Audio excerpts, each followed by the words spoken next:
Bienvenidos. Esta es una edición más de Conecte. Como ustedes saben, este es un espacio que combina unas columnas en la edición impresa, una semana sí, una semana no, en el diario de Perú 21, pero que además también trabaja lo audiovisual y todas las semanas queremos conversar con especialistas que nos ayuden a ampliar un poquito el tema de la semana. El tema de esta semana, si alguno de ustedes, y así espero, que nos hayan estado siguiendo, tiene que ver pues con la educación a distancia y la resolución que la SUNEDU ha sacado hace muy poquito, poniéndole un alto a los programas a 100% de educación a distancia, digamos, o 100% no presenciales para pregrado. Para conversar de eso hoy nos acompaña Jorge Bocio, secretario ejecutivo de la organización MetaRed, que reúne universidades de América Latina, ¿no? Además de director de aprendizaje digital de la UPC. Jorge, bienvenido. Muchísimas gracias por estar acá con nosotros. Muchas gracias a ti, Sandro.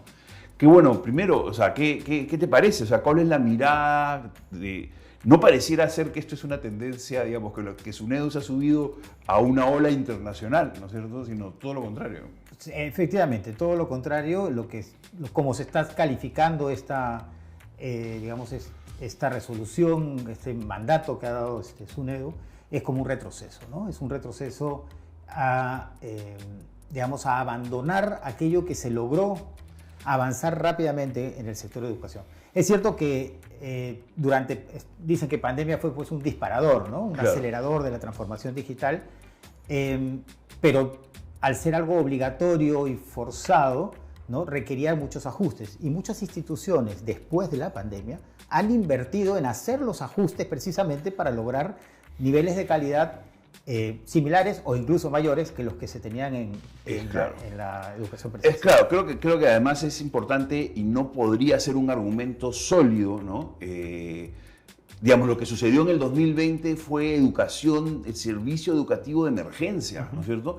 Se hizo lo que se pudo, no hubo planes, nadie, es que muy pocos en todo caso tenían planificado que algo así pudiera suceder. Y entonces, claro, si alguien dice nos interesa mantener la calidad y lo que nos deja pensar es que todo tiene que ser como el Educazum, ¿no? No es verdad, pues. O sea, la educación a distancia que se vivió en el 2020 en el distanciamiento social era muy improvisada, ¿no?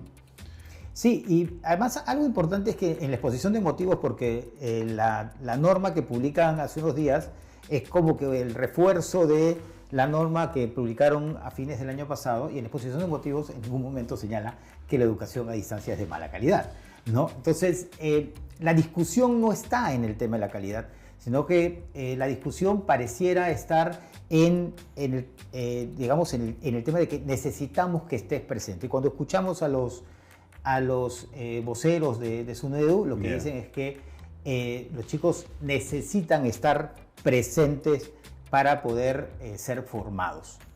Entonces, ahí viene un poco la discusión. Si me preguntas a mí, ¿es importante la presencialidad para un proceso formativo? Por supuesto que sí. Todos estaría. Yo creo que nadie podría tratar de decir algo contrario a eso. Así es. Pero ¿es imprescindible? Ok, no. ¿Por qué? Porque si nosotros comparamos una oferta educativa a distancia de un joven que se encuentra en una ciudad muy alejada del país, ¿no? ¿Qué opción tiene? Claro. Es o aprendo a distancia o no aprendo nada. Es claro, yo creo que esa es la mirada, como tú bien decías, probablemente la mirada más relevante, ¿no? Es decir, en términos de la oferta educativa.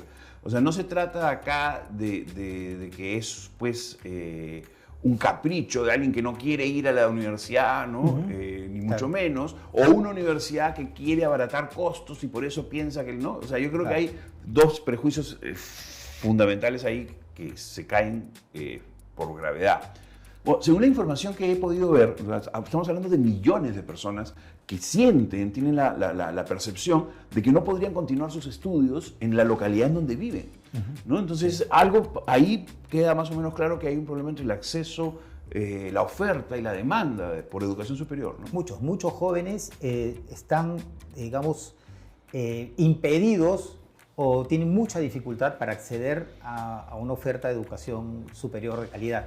Y tú señalabas en la nota, en el diario que serían 8 millones de personas las que quedarían fuera, ¿no? Pero son 8 millones que ya están siendo excluidos, digamos, sistemáticamente por el sistema educativo. Así es. Pero hay 250.000 personas, 250.000 estudiantes que optaron por esa modalidad y que hoy día el Estado peruano, a través de los UNED, les está diciendo no, tú no. Son 250.000 personas que sí tomaron la decisión absolutamente consciente y les están diciendo tú no. Claro, ahora incluso para algunos de ustedes que nos están viendo, que tienen un hijo, un familiar o hija en esa situación, ¿no? O sea, la SUNEDUS defiende y dice que eso no es retroactivo, entonces que el que empezó a estudiar va a poder terminar de estudiar, porque además esto es para pregrado, en algo que era para mayores de 24 en principio, ¿no es cierto? No era para todo el mundo, porque justamente la idea era, estas son personas que ya no están en la edad ideal, sino están probablemente trabajando, ¿no? Pero igual, o sea, si ya digamos, a diciembre del 2023 habían 250.000 estudiantes en esta modalidad, ¿no? ¿Cuántos habrán sido los que están matriculados para este año? Y eso sí no van a poder empezar. Esos no van a poder empezar, efectivamente, porque ha marcado que el primer semestre del 2024 ya no se pueden admitir estudiantes. Exacto. En esa modalidad. Entonces, incluso hay gente matriculada, o sea, digamos, pensando en las cosas más logísticas. O sea, las universidades podrían haber tenido ya gente matriculada para programas a distancia para empezar este primer ciclo de 2024. Claro. Y eso en realidad lo que genera es un efecto bastante dañino digamos, en la imagen de los estudiantes al momento de graduarse. ¿Qué sucede? En este momento tenemos los estudiantes que iniciaron antes de la pandemia presencial, durante la pandemia fue virtual, pero se contó como presencial porque era emergencia y después continuaron una parte virtual o algunos una parte presencial. Otros que comenzaron durante la pandemia y todo lo que cursaron fue virtual de manera forzosa y después ahora tienen la opción de elegir entre presencial y virtual. Y están los que han iniciado después de la pandemia, que han iniciado eligiendo el virtual y ahora vamos a tener en muy poco tiempo, un siguiente cambio en el cual ya nadie va a poder elegir esa opción. Y digamos, exacto, el mensaje es, oye, la educación a distancia, que además es muy antigua, ¿no? Es decir, no depende del Internet, en realidad el Internet no descubre, o la tecnología informática no descubre la educación a distancia se hacía hasta por correo, ¿no es cierto? Incluso en el Perú, en educación básica. Pero el mensaje es claro, en realidad es un subóptimo. O sea, ¿no? La educación a distancia no es de la misma calidad o no es del mismo valor que la educación presencial, ¿no?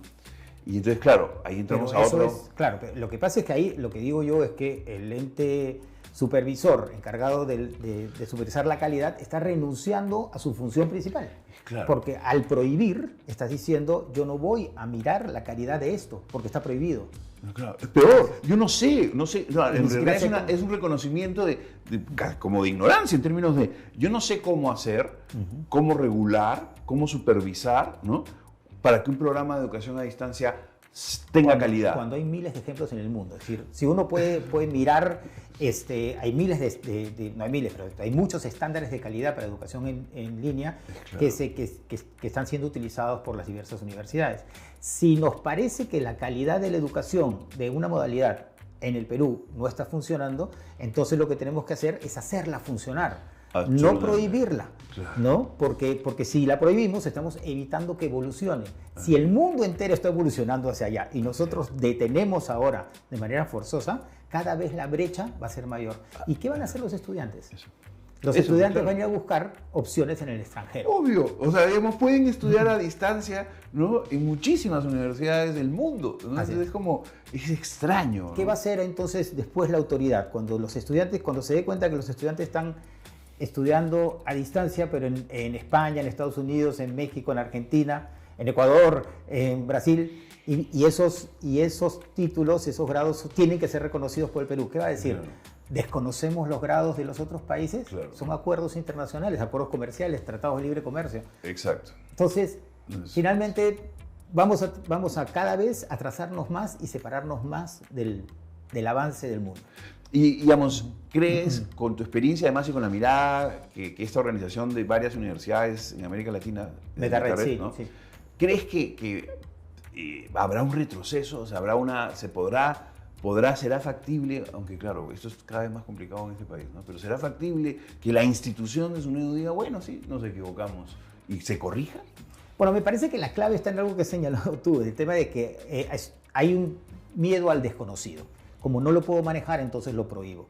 Y lo que se está trabajando en Metarred, y de hecho el Perú lo está liderando, pero se está trabajando en varios países de América Latina, es ese proceso de recopilación de los diferentes indicadores de calidad Perfecto. Que se utilizan en la educación superior para poder generar un espacio común, un acuerdo común entre todos los países. Consenso mínimo. Un consenso mínimo sobre qué cosa es calidad en la educación a distancia. Y ese proyecto lo estamos lanzando en los próximos días aquí en Perú, pero se va a lanzar también en España, Portugal, México, Argentina y Brasil, esperamos que también. Claro, es un mensaje ya, bueno, ustedes, organismos reguladores nacionales, no la tienen clara, tienen dudas sobre esto, miren, nosotros, ¿no? Acá hay un set de criterios, esto es lo mínimo que deberían manejar. Suena interesante, ojalá, o sea, el tiempo nos gana, ¿no es cierto? Pero creo que es como una pista interesante. Luego, cuando esto ya lo lancen, hacerle un seguimiento, de repente tenemos la oportunidad de tener a Jorge otra vez por acá para que nos cuente cómo va terminando, cómo va avanzando esta historia. Que Perfecto. A muchos de los que nos ven de repente los está afectando en carne propia. Perfecto, encantado de volver a tu programa, Sandro. Gracias, Jorge. Bueno, con ustedes, amigos, eso es todo, ¿no? Recuerden que una vez cada 15 días en la columna y luego tenemos la entrevista con un experto como el día de hoy. Muchísimas gracias. Hasta luego.